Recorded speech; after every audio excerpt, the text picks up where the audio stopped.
Listen, I'm supposed to be asleep, right? But I felt that it was important to make this video because there's a lot going on. But mainly, this is my problem with fanatics. I'll explain.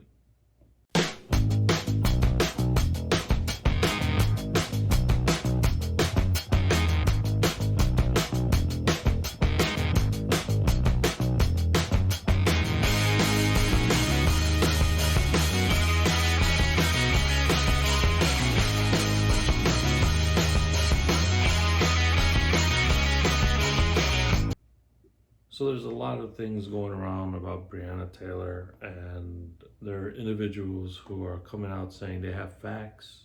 Check my facts. I got the proof. I got the goods. Come look at what I have.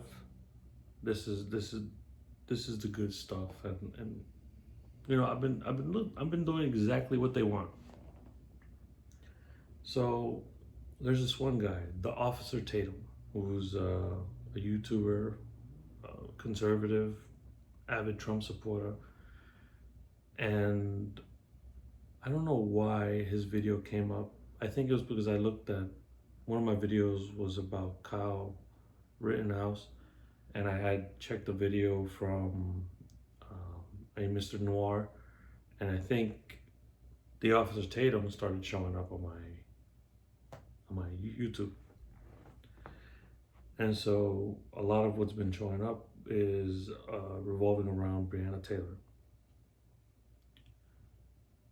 So what's really my problem with the Breonna Taylor thing? Is it, let's get a couple things out of the way. There are people making this into a race thing. Absolutely, 100% I agree. It's stupid. It shouldn't be a race thing. There are situations where this is race involved, but not every situation is. And it's important that we make sure we make those distinctions when we can, right? To make sure that our decisions and our opinions aren't emotionally compromised.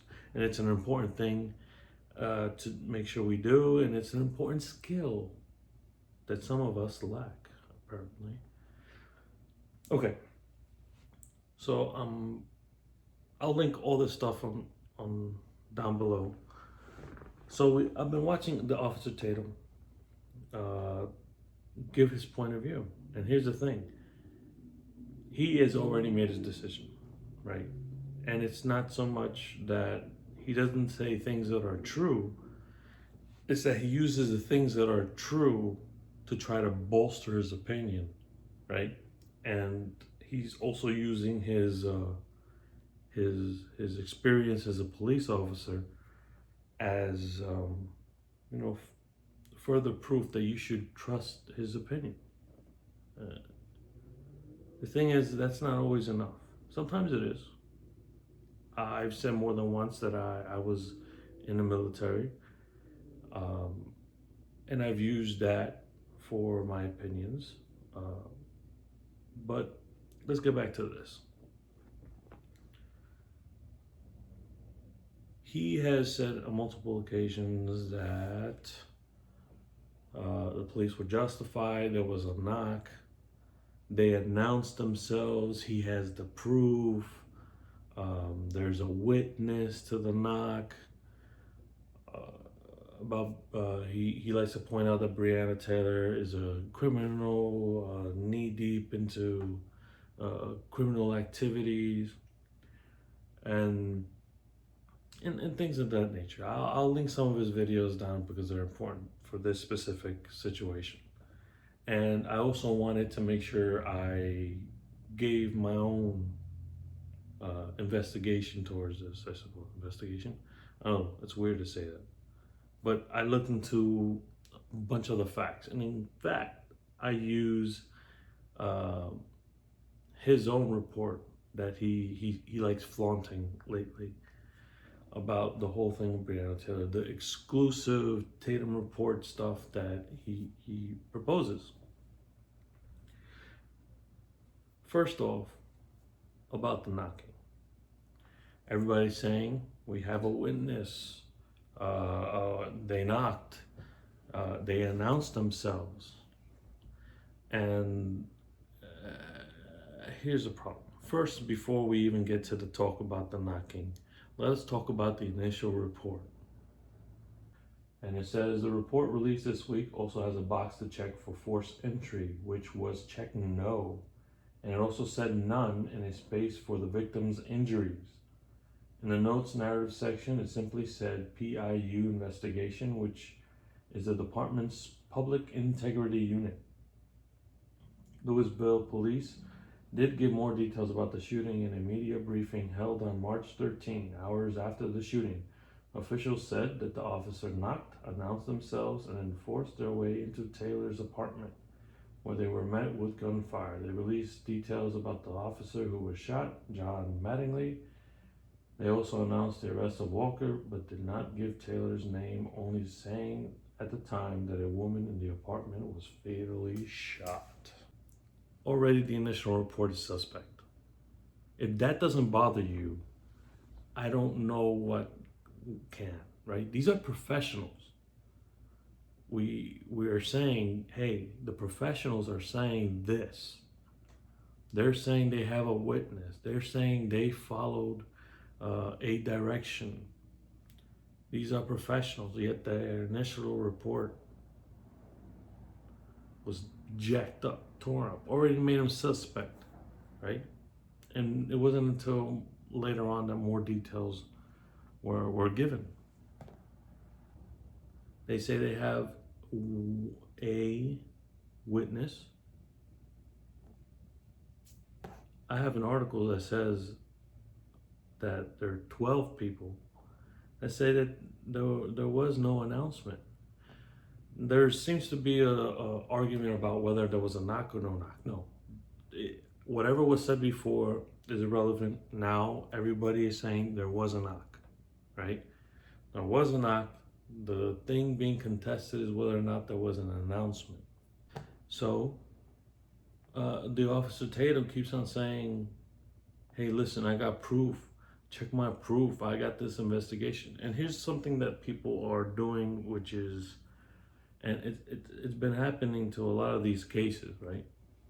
Everybody points to a criminal background. Look, this person is done with criminal activity. This person has a record. And all of that is irrelevant, specifically focusing on the police and the actions of police, right? So if they got proof Breonna Taylor was a criminal, then they got Breonna Taylor was a criminal. I mean, I hope she rests in peace now. But if she's a criminal, she's a criminal. There's nothing we can do about that. We could do something with the way police do their job.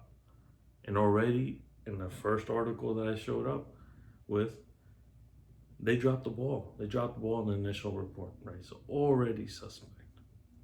So now they're saying there was a witness. The defense is saying no. We have 12 people that said they weren't. So I go into the Tatum Report's exclusive information, and they have transcripts of phone calls they don't know are recorded, right? There's a lot of things being said in the transcripts that are like incriminating big time. Keep that in mind, because in one of the phone calls they say this. He said motherfuckers knocked on the door, but he didn't know who it was. They asked who it is, but don't nobody say nothing. He said they kicked that door and he booked. Sorry, I'm not down with the slang anymore. He balked on them. He said they started shooting back and Bree was in the hallway and she caught bullets. So already in this article, right? I'm sorry, not article, but in the exclusive TatumReport.com proof of the transcripts and everything. The transcripts, when they're talking with each other, are already saying that somebody just knocked. Nothing in this report is saying that, or the individuals involved are saying, oh, by the way, it was police. The police, oh, they knocked and announced themselves and I shot them, regardless. And here's the thing. You know what? I don't want to get into speculation. Let's just stay with what we have. There's nothing in this report that says, and by all means, double check for me. There's nothing in this report that, with them saying themselves, that the police announced them. Lastly, what I find funny out of all of this is this little bit. I want to just clarify a couple things, and I'm going to show you how silly these black activists are. And then we're going to talk about Charles Barkley and why I love the fact that he always tells the truth in his own unique way and giving his opinion about stuff and having a spine. Right? He says that. Charles Barkley always telling the truth. As far as Charles Barkley is concerned, he probably got his information the way we're getting it from like the Tatum Report, right? The Officer Tatum. And then he goes to say in the same video that I'm going to link in the down below is that, oh, Barkley's always telling the truth. But here's what Charles Barkley had to say about, let's say, for example, Floyd. I really have appreciated the support from just people, Barkley said. If you were not appalled by that video, then there is something wrong with you as a person. I think we as players have a great platform. What we in the sports world have an obligation to do is, number one, keep trying to make a difference, and in times like this, bring great awareness to it. Tatum does not agree. In fact, I'm going to link a video, and he goes as far to say that he excuses what the officers did. He goes, I'm not trying to say they're right or wrong, but he's like, no, they were wrong. He likes to talk a lot about being a police officer. Well, let me talk about being a sergeant in the Army, right? Being deployed overseas twice. We all have SOPs, standard operating procedures. We are supposed to be professionals and follow those SOPs.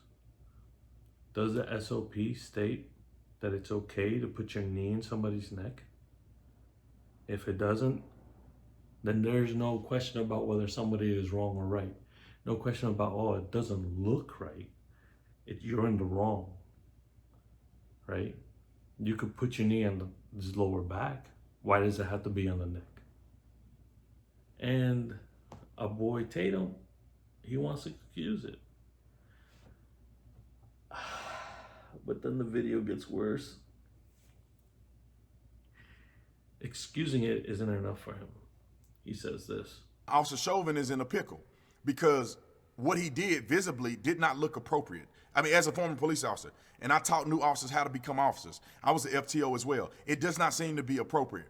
When you got your knee on the man's neck, no matter how much pressure you're putting on him, you gotta, at some point, you kind of gotta play to the camera. I don't know. I don't understand how police officers don't understand this. You gotta play to the camera to a certain degree. You gotta communicate with him like, hey man, look, I took my knee off for you, but you started acting up. I'm putting my knee back on you because you're not. Okay, I'll get off. If you start moving, I'm gonna go back on. Play that game, even though you know it's bullcrap. Play the game so on Monday morning when people begin to evaluate you, at least it looks like you were attempting to work with him instead of looking like you're just kneeling him to death. So I started this video with, the police report, the initial police report, not being honest, being dishonest. And maybe it was a mistake. Maybe it was the initial spot report, which is something they do really quick throughout the situation. Maybe it wasn't even the police that were filling out the report. I don't know. It's still unprofessional, the way that initial report was set up. Made him suspect, right? We are talking about the integrity of police officers, individuals who have authority, right? Like, for example, in the Floyd case, those individuals had authority, right? If none of them were cops, they were just people, and somebody was standing on somebody else's neck, we could, as civilians, jump in and push them, defend Floyd, right? We couldn't do that with the police officers. For as much as we wanted to, we couldn't. because of their position, if we were to interfere with Floyd in order to save Floyd's life, that would be an obstruction of justice. You would go to jail for it. And he wants to say in that second video that he wants to excuse it by pointing out that two of the officers were rookies. The other only, listen, they're all part of a team. If nobody in that team said, hey, Battle, you know, take your knee off his neck. You know, I got you covered. I got you covered, Battle. Don't worry about it. It is what it is. I got you covered. If anything happens, we're all here for you. One team. That didn't happen. Nobody corrected anybody. They just chilled there and allowed it to happen. So that's really my issue here. And the way that he points out, play the camera. And it's just like, one of the biggest issues that we're getting at is questioning the professionalism of police. And he wants to play the camera and go on record to say that police should play the camera and pretend to be something they're not trying to do. And here's the thing. Here's the thing, folks. Police aren't supposed to be pretending. It is an important job, right? This whole defund the police as if getting away. There's two roads about defunding the police. But the one road talking about getting rid of police altogether is stupid. Totally agree with that. But the police, there needs to be a line with the police that they can't cross. And we're giving them too much slack, right?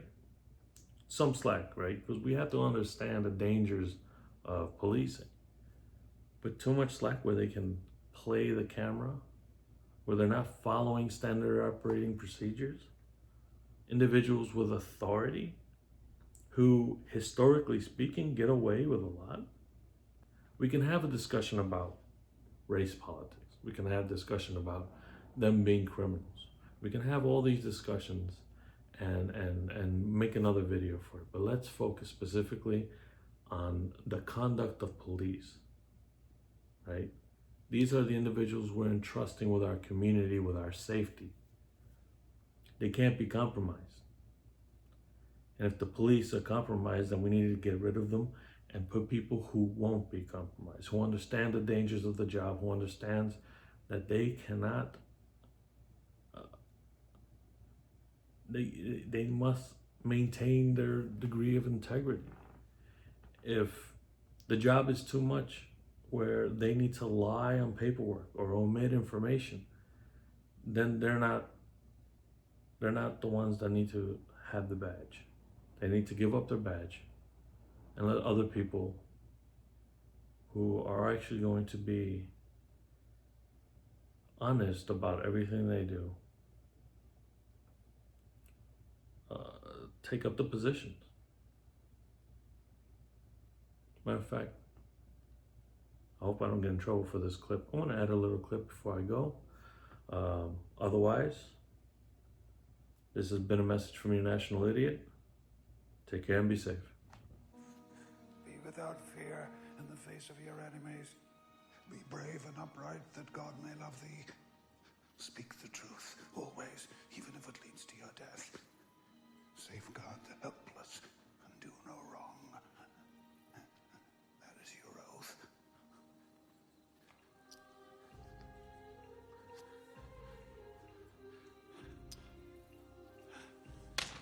And that's so you remember it.